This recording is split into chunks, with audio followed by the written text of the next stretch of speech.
Hello, my international professionals. Here is Storani, and this is my channel where I bring successful professionals and also lawyers, HR professionals that help you to achieve your career goals, your career dreams internationally. And today we have Guilherme. He is a lawyer. He's going to introduce a little bit, he's going to introduce himself and explain a little bit about his career and background. But we are going to talk about low tax nomad, how to work remotely in Europe in a low tax country. Thank you very much, Guilherme, for being here in the channel. Share your knowledge, all your knowledge. I want you to explain a little bit about yourself to everyone that's watching us. Tana, thank you very much for the invitation. Hello, everybody. So we're going to talk about low tax nomad, how to work remotely in Europe in low tax countries for employee and entrepreneurs. So it's a pleasure to be here, Tana. I've watched a few lives of yours, and I have no doubt you have impacted so many lives, and it's been very helpful. It's very noble from you. Uh, Without a doubt, several people are looking forward to relocating. Millions Yeah, wish they could change their lives and stuff. So today we're gonna have a conversation so that we can share a little bit, uh, little information, so that everybody can gather more insight, so that they can relocate legally and with more structure and organization. Yeah. exactly. So, do you want to? Can I show your LinkedIn to everyone so they can see your background and your experience? Of course, let's go to my LinkedIn, and All in right, I'm fact, we trying have to a lot find of people you. LinkedIn, and without a Mhm. doubt, that's on you as well. Yes. So I cannot find you. That's always the case. I'm always in other, clients' LinkedIn because I update their LinkedIn profile. I cannot show their LinkedIn profile right now. Yeah, just a second. I am signing in. But Let me get. anyway, guys, I met Guilherme here in Dubai. He was actually, um, this is very this is very I always say it's the universe, like when you meet someone and things just happen. And he has so much experience in law in Portugal, and I was like, why not to bring all this online and share your information with everyone? I That's right. cannot. Well, I began, of course, performing law back in Brazil, right? So I'm Brazilian myself, and I started performing in 2017, 2018, and then I moved to Portugal in 2020, and I've been living in Portugal since then, 2020. So it's been 5 years right now. So I had the privilege to meet you in Dubai at the law firm that we were working together. And since then, we've been in touch and working on projects and working on business together. It's been a privilege as well. Yeah, Um, yeah. the goal of Nomad, the business that we have, so our business is called Nomad, right? Nomad, relocate and invest overseas. So the goal of our business is to facilitate relocation and investment overseas, right? Of course, Yeah. we are based in Portugal. Our structure is in Portugal. Our collaborators, they are based in Portugal as well, but we are Mhm. facilitating not only the investment and the relocation to Portugal, but also to the countries from the Mediterranean, so Spain, Italy, France, Malta, Greece, and Dubai as well. So we have a few partners around. Of course, that's not only done by us, but Mhm. also by our partners, such as from yours. Okay. So I cannot find your LinkedIn account for some reason. I shared the LinkedIn account on the chat. Yeah. Check it out if you can get the link up there. On the private chat that we have, I share the link. See if you can have it. That's weird. If you don't, I have no doubt it's easy to find. You go on your LinkedIn and you write down Guilherme Porto and you're gonna find Yeah. it. Okay. I just couldn't. All right. Anyway, Guilherme Porto, gente. Everyone, Guilherme Porto. All right, so let's going to talk about low tax nomads for once. Let's go. So if you want to go for the second slide, Tana, so that we can Mm, give everybody a summary about what we're going to talk today. yes. Yeah. So today we have spoken a little bit about myself. Of course, you know who Tana is. So now it's important to understand whom this course is for, right? So it's for everybody that it's planning or have had insights and ideas about moving abroad, mainly to Portugal, of course, where we are based, but to other countries in Europe as well, right? If your Mhm. goal is to relocate and to save on tax, to cut down the taxation that you're paying right now, this course is for you without a doubt. This conversation is for you without a doubt. Yeah. So on Yeah. the first step, we're going to have an introduction of low tax for remote workers, and then we're going to start going a little bit deeper and understanding the taxation in Europe. So we're going to discuss a little bit about how France, Portugal, Spain, Italy are similar in taxation and what are the differences in between them. So you can decide best where is appropriate for your relocation so you can save more taxes. Of course, this is going to have this will have only an average information, general information. That's what I meant, general information. That's not a tailor-made consultation for your case.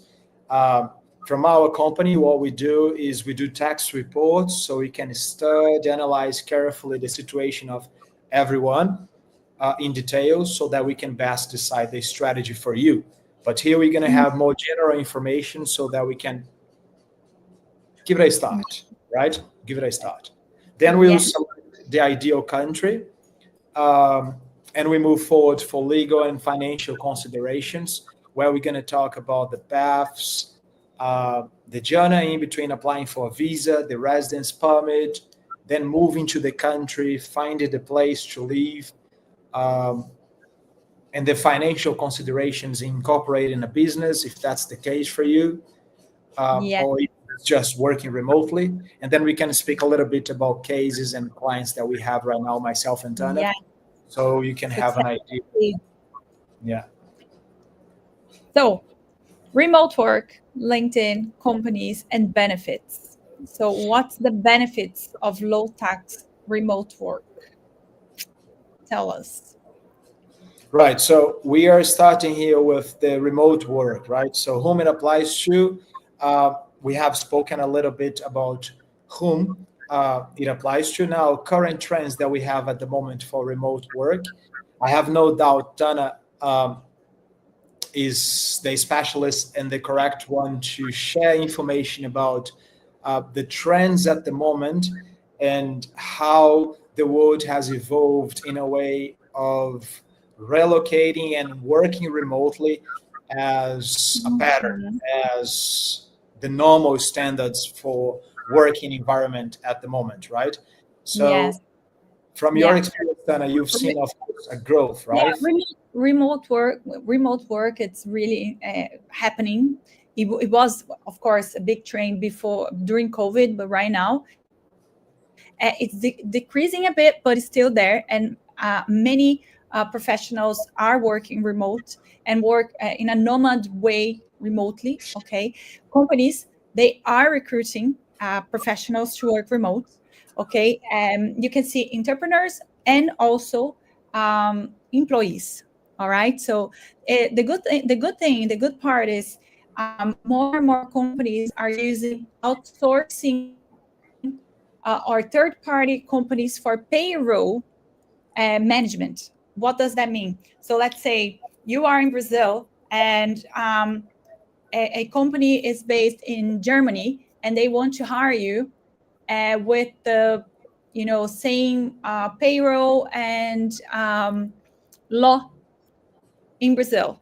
They will hire this outsourcing company to manage all the payroll. And it doesn't matter if you're paid in Brazil or if you're paid in Europe, you can work anywhere you want. So So that's a good thing. So it's a trend that, and um, it's a trend that's happening more and more often.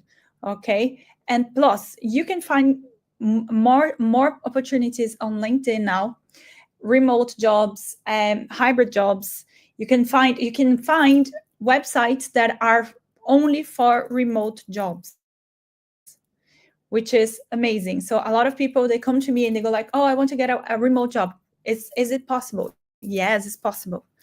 But you have to work on it. You have to do your CV, you have to do your LinkedIn, you have to um, um, go for it, search for the position. But yes, there are plenty of jobs that you can work remote. Plus, you can also contact companies and try to negotiate a remote environment.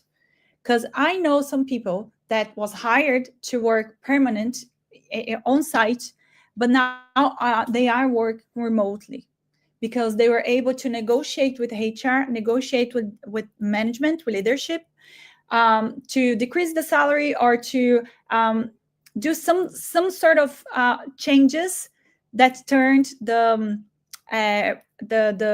opportunity remote. So yes, it is super possible, Yeah, and you really said possible. uh, relevant stuff here that I took notes, such as the payroll companies at the moment, right, as you have explained, and also the LinkedIn, such a big and helpful tool that we have at the moment, right? So indeed, it has facilitated a lot the application for jobs abroad and also for projects. I keep on receiving after we've did this renewing on my LinkedIn page from yours, Tana. I keep on receiving Mhm. projects from time to time on my LinkedIn. So projects such as leads that are interested. Look, we are interested in investing now in real estate in Portugal, and we believe that you would be interested in participating, facilitating, and doing the legal service for us here. So it's Mhm.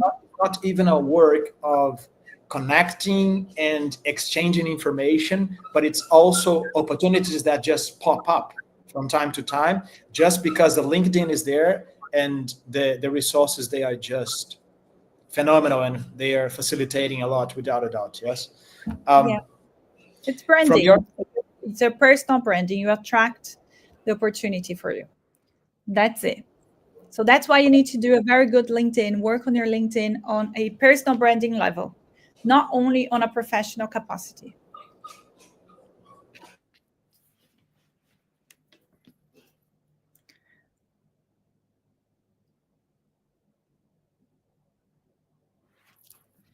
I cannot hear you.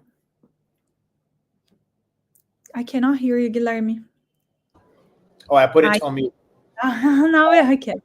Sorry. So what I was saying is, yeah, without a doubt, we've got to use these tools and these resources right now so we can keep up with the business cooperation evolving at the moment, right?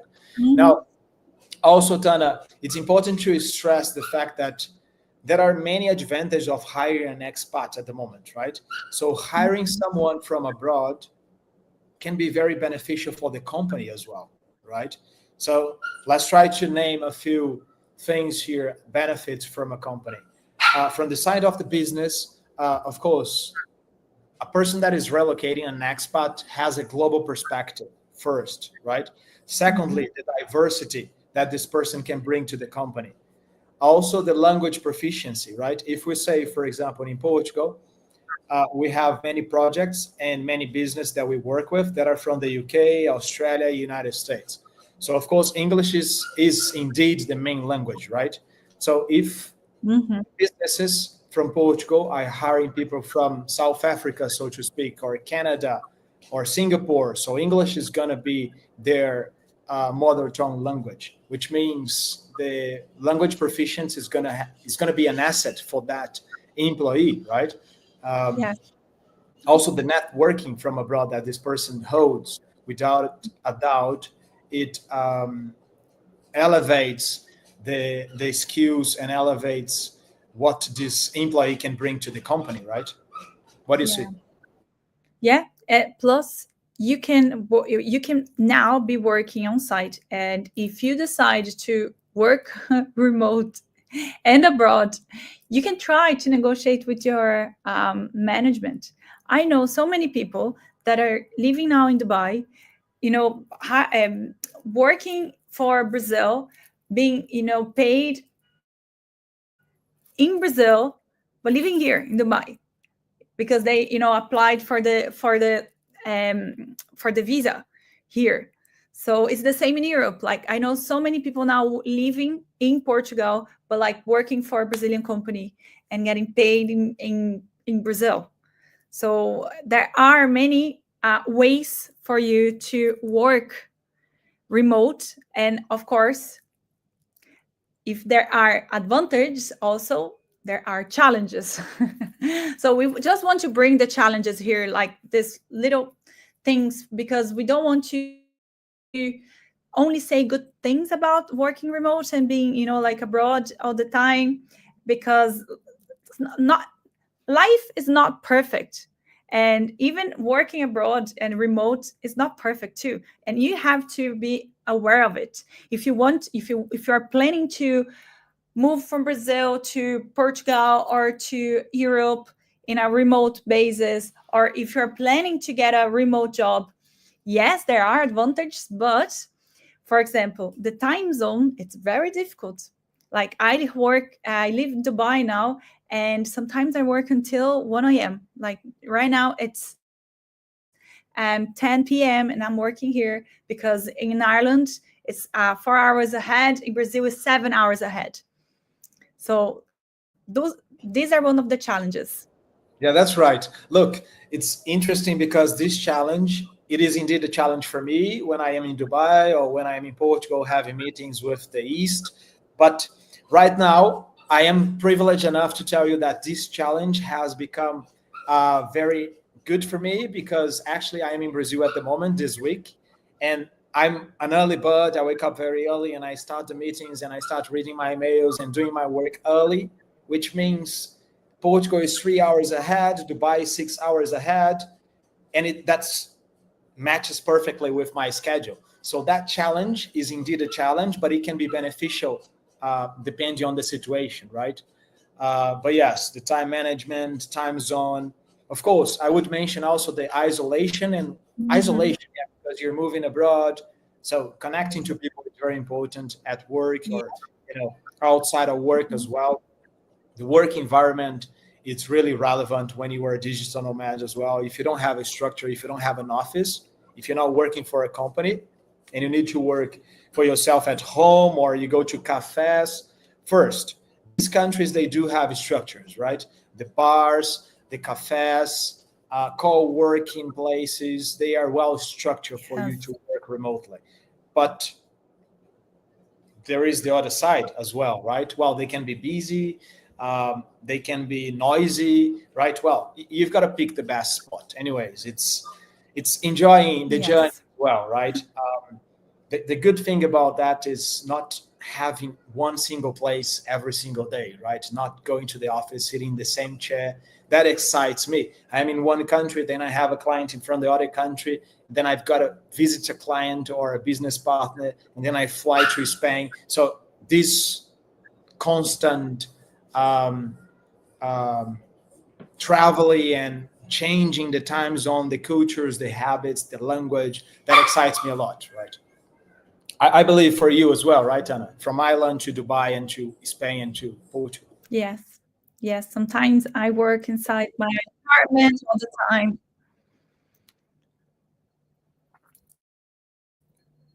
Can you hear Which, me? yeah, which can be calm, but anyways, going somewhere where you can see more people can be exciting too, right? Um, Yeah. now, Sorry. The Can you hear me properly? I can hear you. I can hear you perfectly. Can you hear me there?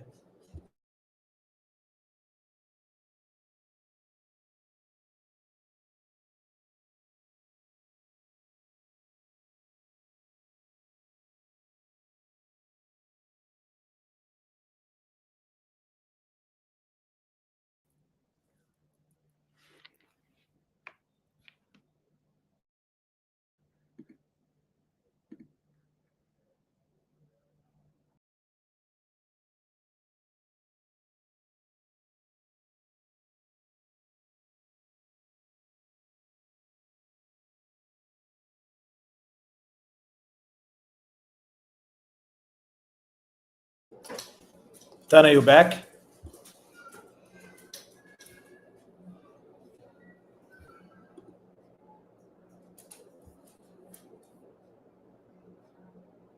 Tana,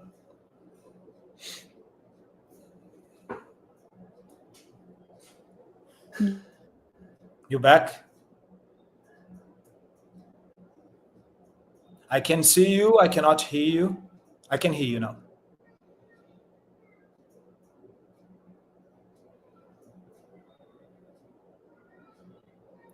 Tana?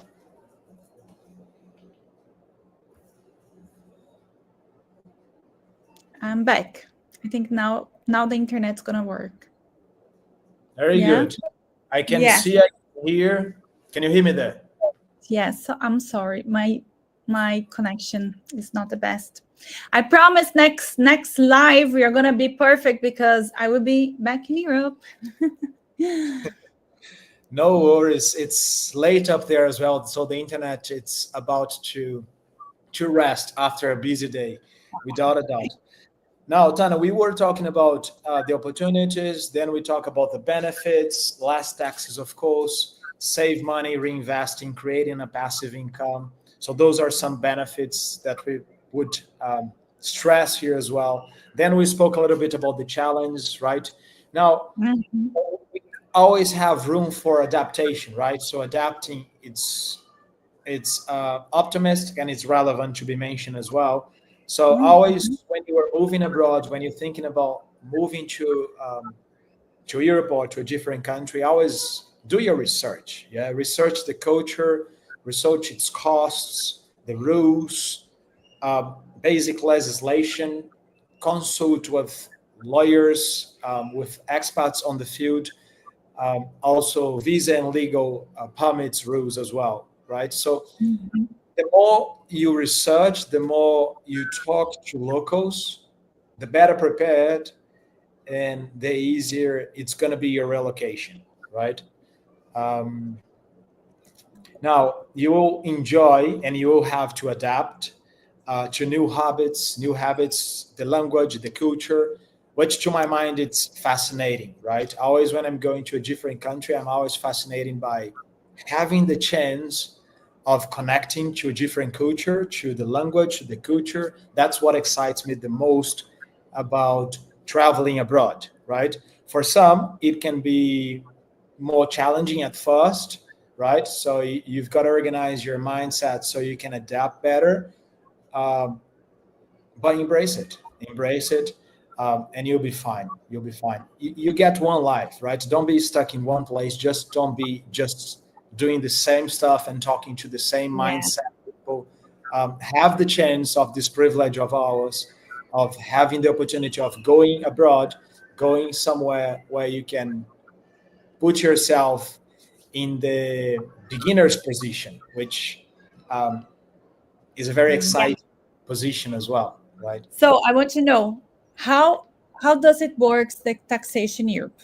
Tell us because I don't know, and you are the expert. How is the taxation in Portugal? Visas? Which are the low tax countries? So very good. So tax system variation across Europe, right? Um, Mhm.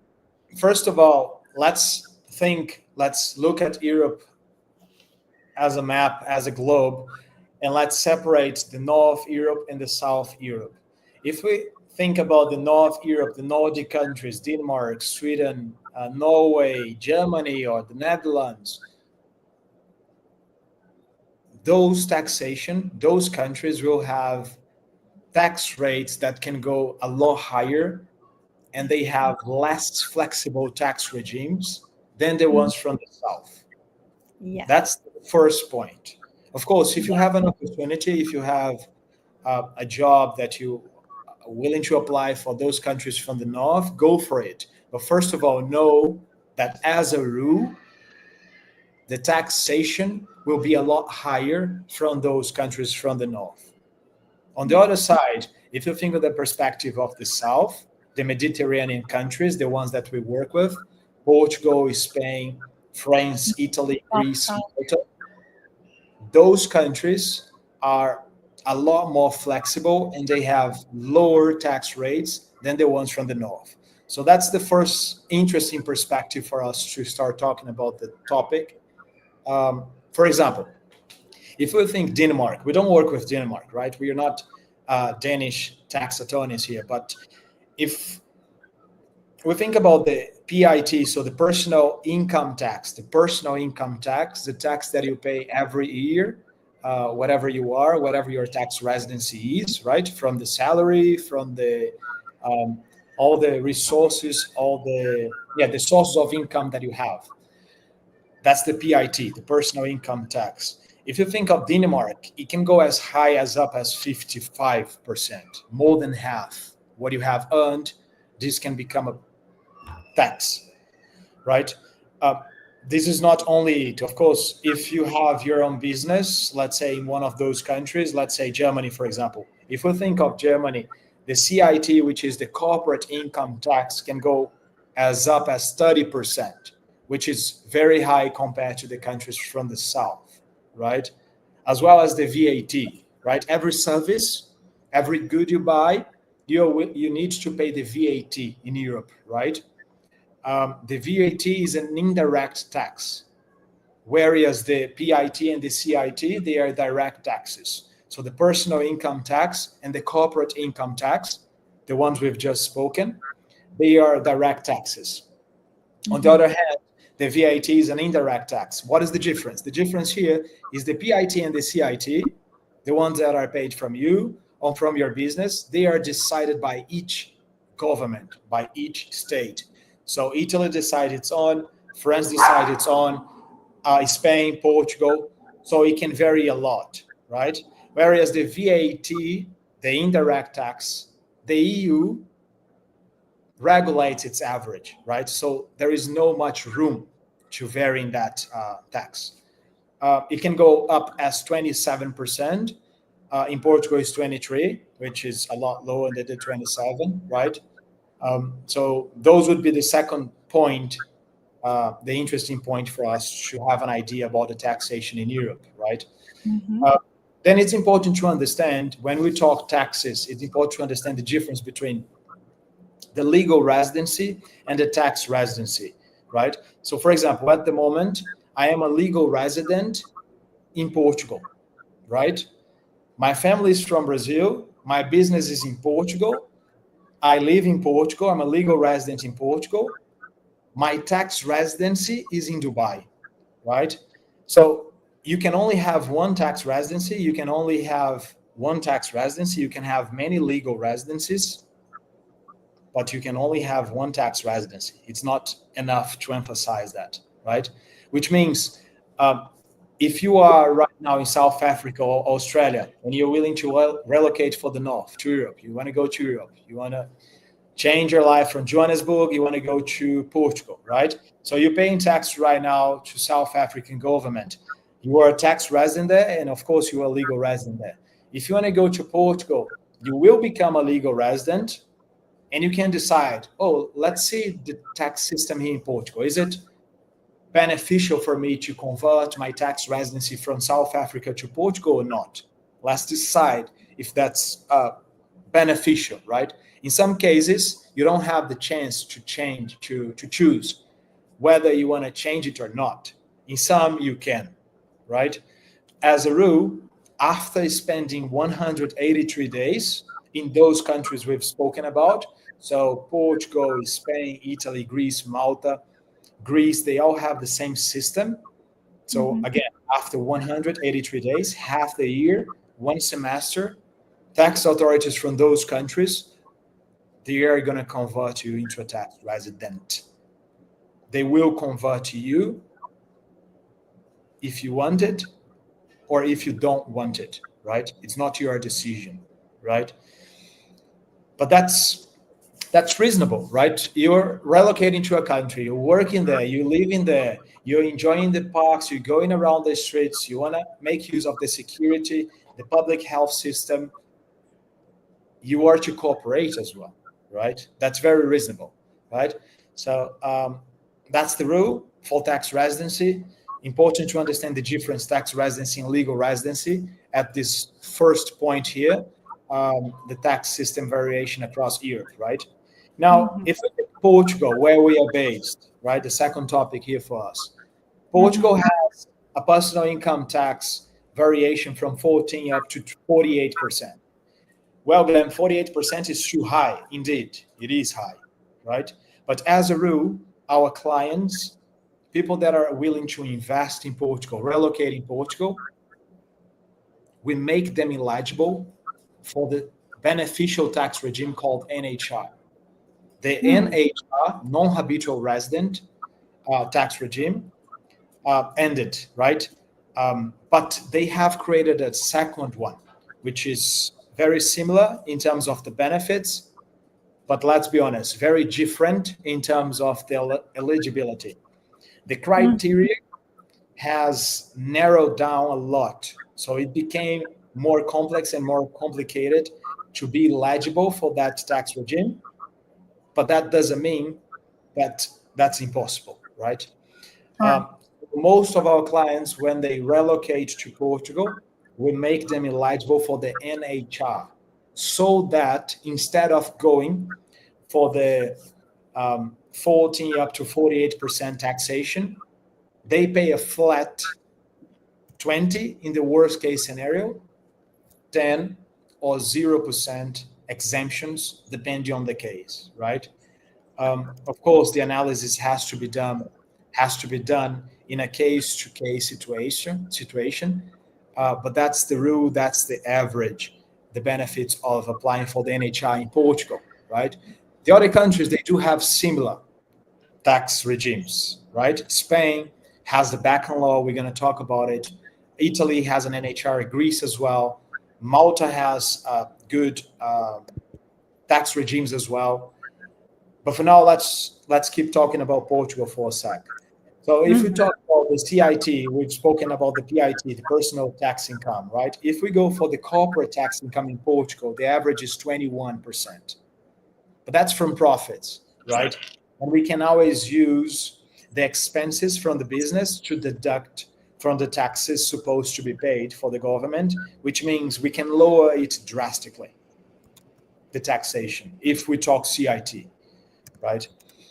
Another helpful and beneficial regime that Portugal offers is once you are converted, instead of converting yourself into a Portuguese tax resident from the mainland, from Lisbon, from Porto, from Algarve, if we do so convert you into a Portuguese tax resident from the islands from Portugal, such as Madeira or Azores, we can lower your CIT from example up to 14%. So whereas you're paying 21 in Lisbon, for example, the business that is based in Azores or Madeira pays from 14%.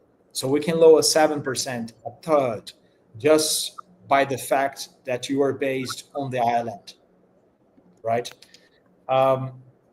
Also, if you are converted into a Portuguese tax resident from the islands, this sole factor, Tana, this is very important and very interesting. This sole factor makes you eligible for the NHR if you are working for a Portuguese company there, right? And you have a high qualification, or just by working for a Portuguese company with the correct high qualifications that we have to analyze, if you're a Portuguese tax resident from the island, it makes you eligible for the NHR. The NHR, once again, flat taxation into a worst case scenario 20, 10, or even exemption for 10 years. So it's a long period, right? So taxes, it's not only PIT, CIT, VAT. We can talk Social Security as well, right? Social Security in Portugal is only 11% for the employees, which is good compared to the other countries, right? As we've spoken, the VAT 23% as well, which is lower than the other countries, right? Now, this is Portugal, right? Any consideration, Tana, you'd like to say? Is it? No, I don't really understand much about the law system, the taxation system in Portugal, only in Ireland. In Ireland, I know very well. VAT is 21%. For employee tax, it's 40%. It's like, oh my God. And then companies, you pay like 12% plus the VAT, 21%. It's going to be like up to, it's like 33% plus your pro bonus, which is the 40% of your salary. It's a lot. Right. Okay. They do And have. so guys, everyone that's watching us, if you have any questions, just send it over to us. We can answer your questions by, by the time you have it. Just pop the message, the question here in the comments, and we can answer your question here. So we were talking about Portugal here now.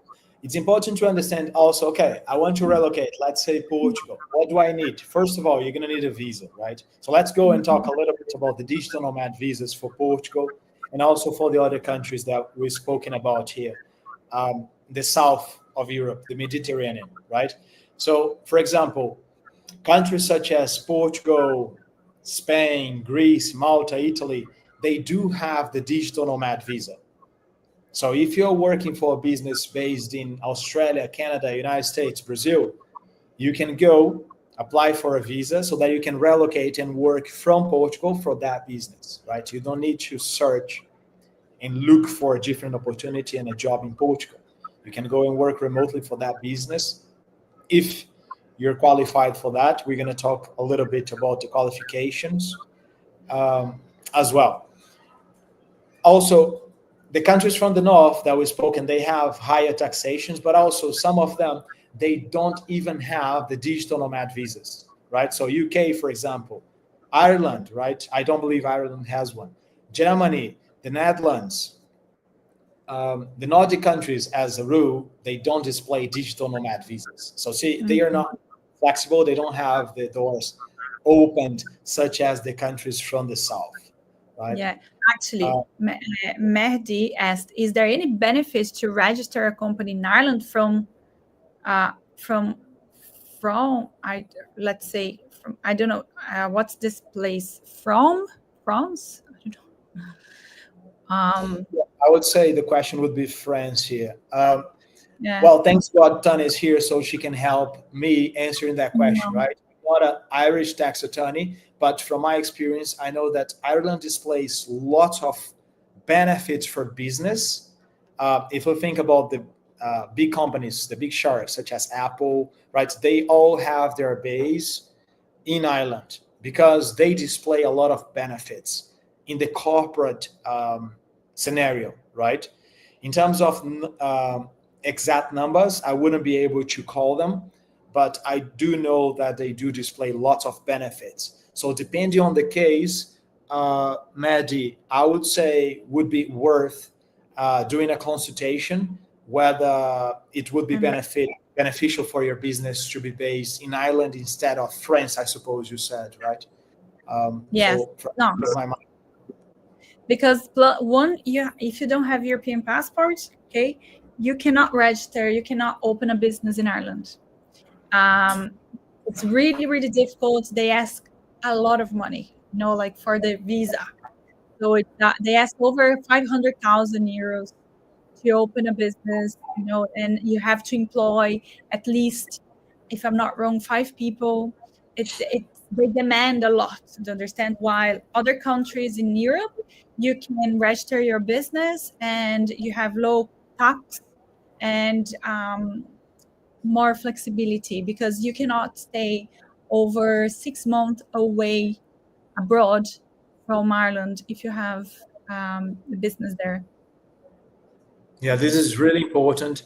I would mention it more at the end of the conversation, but since you brought it up, once you become a legal resident, for example, let's talk Portuguese legislation. If you become a Portuguese legal resident, you incorporate a business so you can save taxes there, but you need to be in the United States for more than 6 months consecutively. Exactly. As Anna has very well explained, as a rule, your legal residence permit will go down.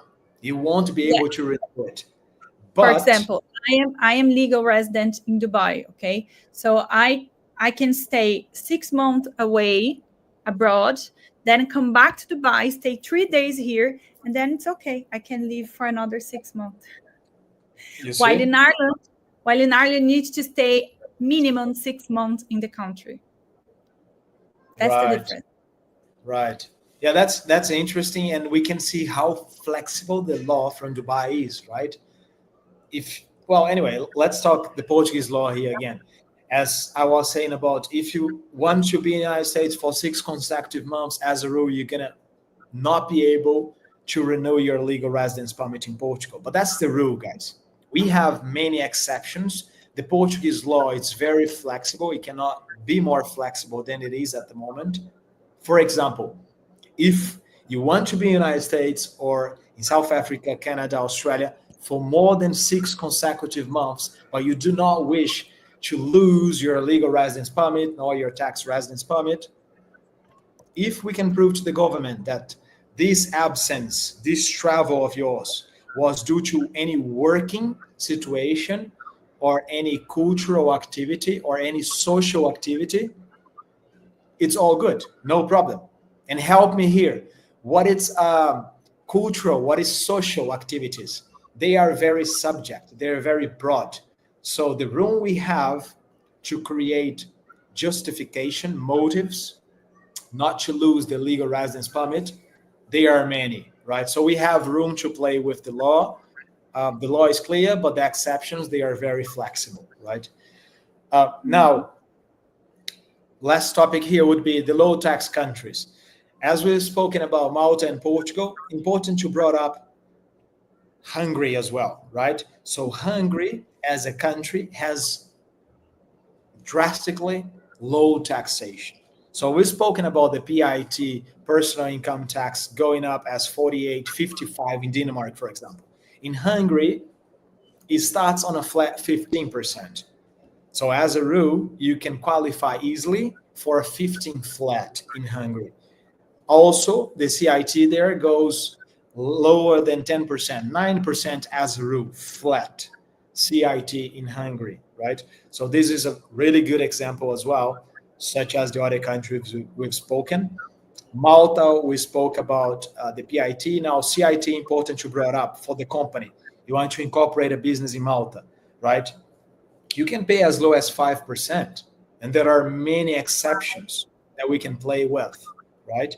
Dana was mentioning 40% in Ireland in some cases, right? In Malta, 5%. We have right now a client from last week. He's British, so his legal residency is in Portugal at the moment, but we are converting him to Malta. His scenario justifies the conversion from Portugal to Malta because he received dividends, and dividends qualifies for the 5% that we've just spoken, right? So he's going to be paying 5% for 10 years right now in Malta. Um, Also, Wow. Malta, such as Portugal, Spain, Italy, Greece, they do have lots of DTAs. DTAs are double taxation agreements. The double taxation agreements are agreements that countries make with each other, such as Portugal has with Brazil, the United States has with the UK, Portugal has with Spain.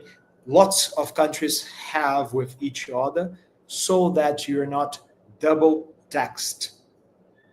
So you're not paying taxes in Portugal and also in Brazil, for example, right?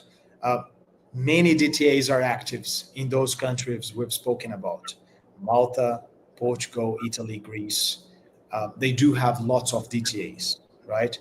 Um, Greece, for example, we've spoken about Greece, right? So there is a new tax regime in Greece right now that wants to compete with these NHRs from Italy and from Portugal, which breaks your PIT into half, which means for the first 7 years, you have a tax break of 50%. You're paying only 50% from your source of income, right? Yeah, very exciting.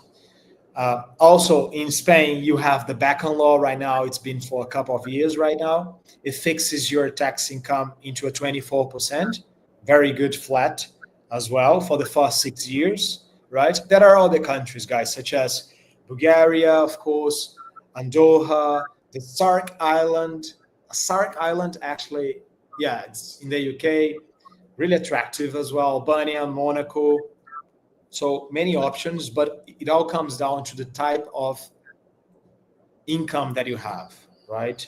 Mhm. Whereas it's passive income, royalties, dividends, salary, pension. So it depends on where it's coming from, how much it's coming from, if there is a DTA active or not. So it has to be a case to case analysis to decide what's the best strategy for you, right? Um, Now let's move forward, Anna, shall we? Let's select the ideal country. Yes, the ideal country. What's the best country for me? Well, the best country for you. What is the best country for you, Tanya, at the moment? Tell me you. Well, for me, the best country so far is Dubai because it allows me to pay zero tax. I pay nothing.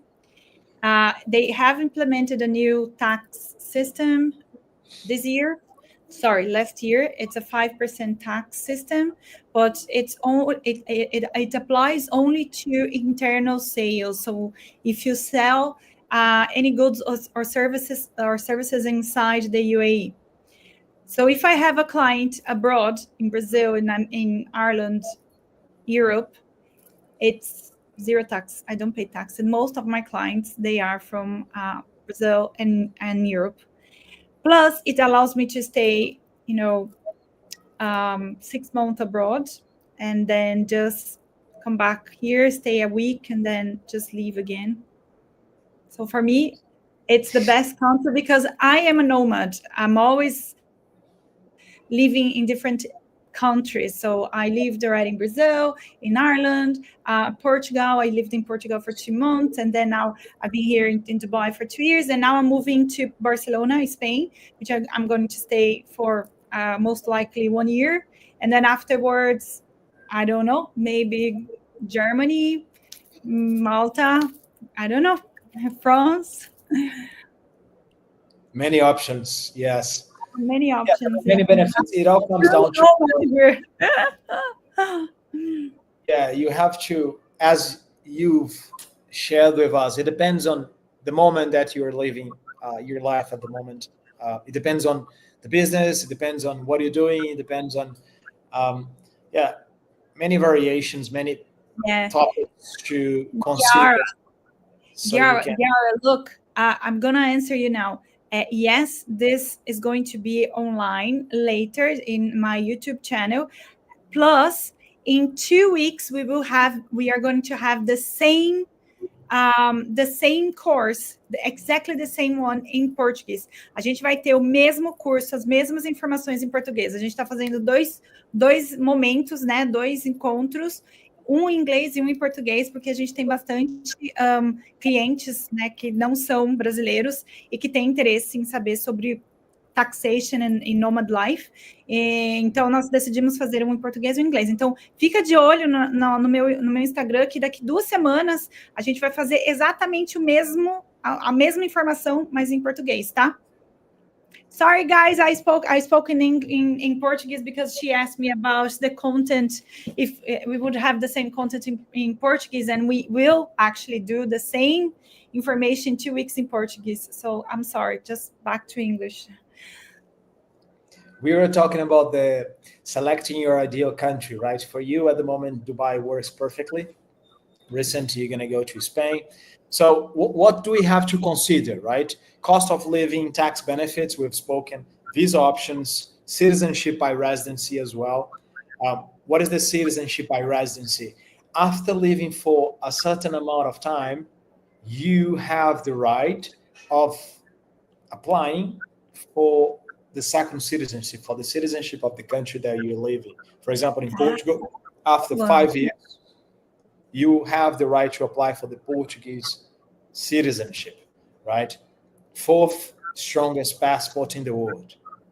In Spain, there is a new law that permits you applying for the Spanish passport after 2 years if you come from Latin American countries, right?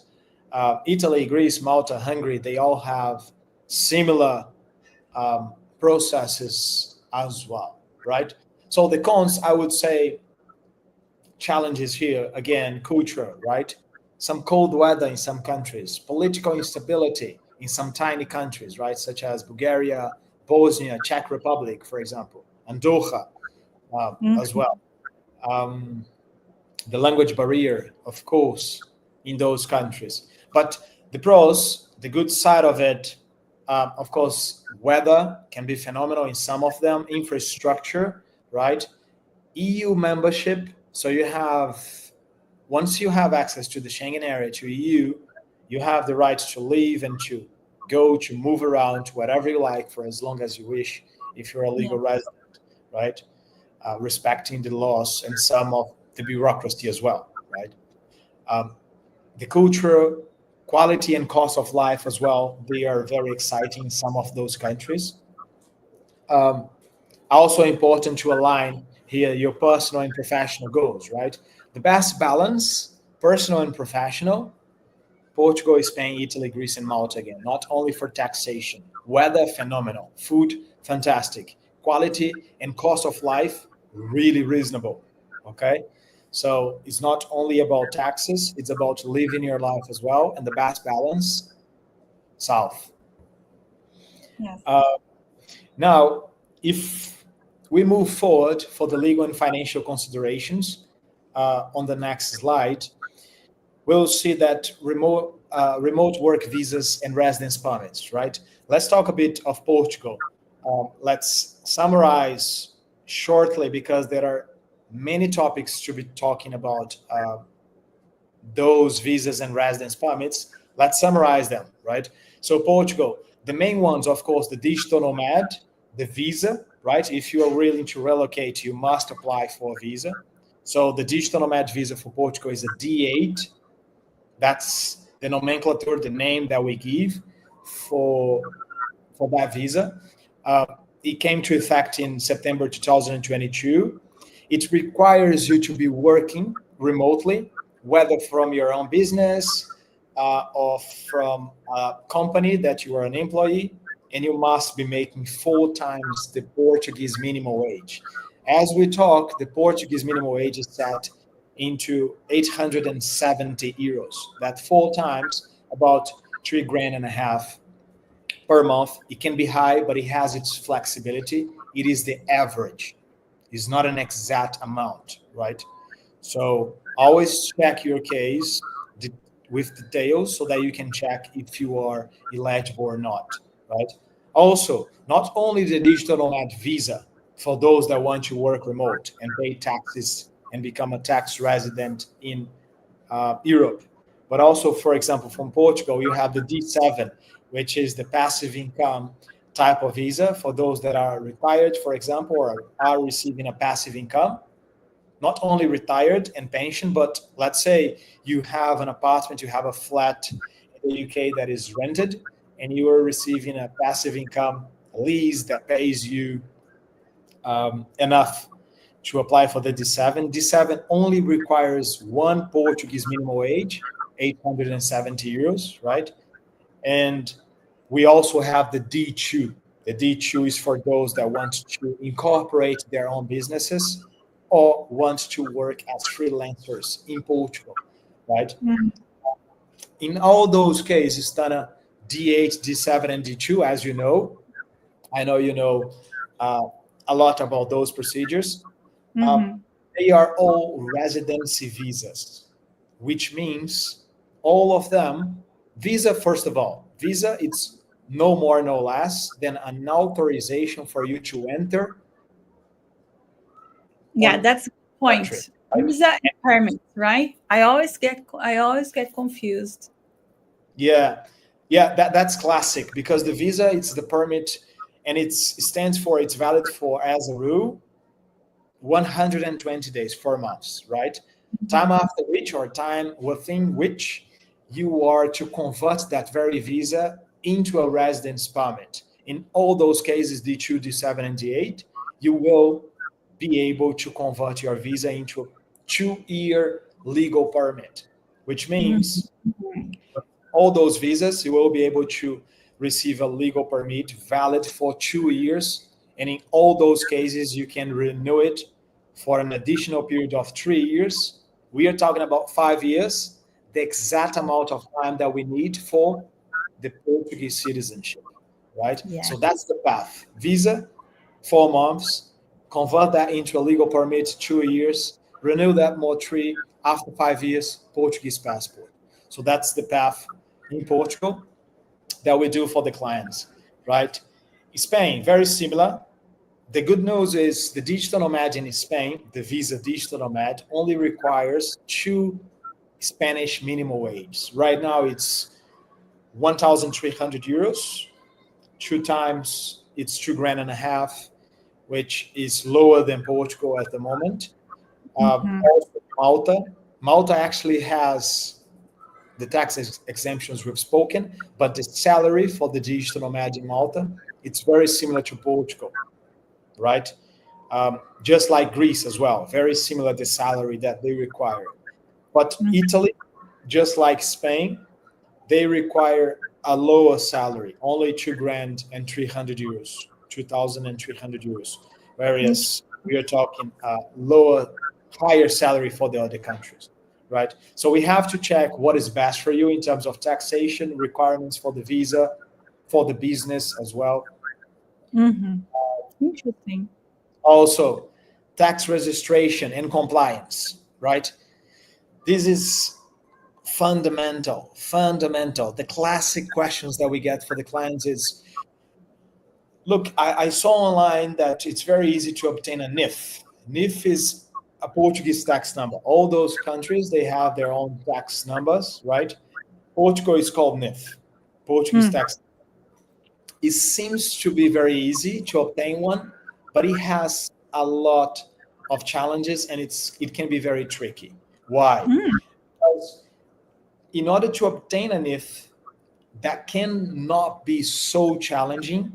But the point here is after you have been granted the NIF, in order to keep the NIF active, you must have a tax representative that is a legal resident in Portugal and tax resident in Portugal. And what happens is lots of clients, yesterday, last week, I spoke to a few leads that were interested to relocate in Portugal, and they said the same thing. Oh, I have the NIF already, or I want to buy the NIF, or I want to do the NIF myself, and then I want to do the package with your company. No problem, but we have to advise you of the important points about the NIF and the challenge of having the NIF yourself, because you must have a tax representative at first so that you can keep the NIF active, right? If that's not the case, you won't have the NIF after the temporary period has passed, right? So Mm. that's number one. Point number two, in order to succeed in the application, you need to have the Portuguese address from someone that is there already. This tax representative will have subsidiary um, responsibility from your tax obligations from Portugal, right? So it's a big responsibility, right? Uh, Tax registration and compliance, important topic. Then for BA stands for bank account, also has its bureaucracy, right? In order to set up a bank account in Portugal, the compliance has become tougher and tougher from time to time. So the requirements are getting more and more strict. So having an expat, having someone to facilitate that for you, if you are abroad in the correct branch, that's the way to go. Mhm. Right. So legal and financial considerations. So Tana, what about we talk a little bit about the cases we have? We have Mhm. here Silva Santos. Would you like to start with Silva Santos? Yeah. So I have a client. Um, she, when she got to me, she wanted to go to America.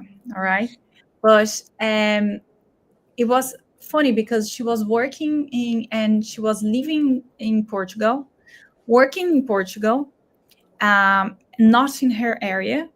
It was doing something else.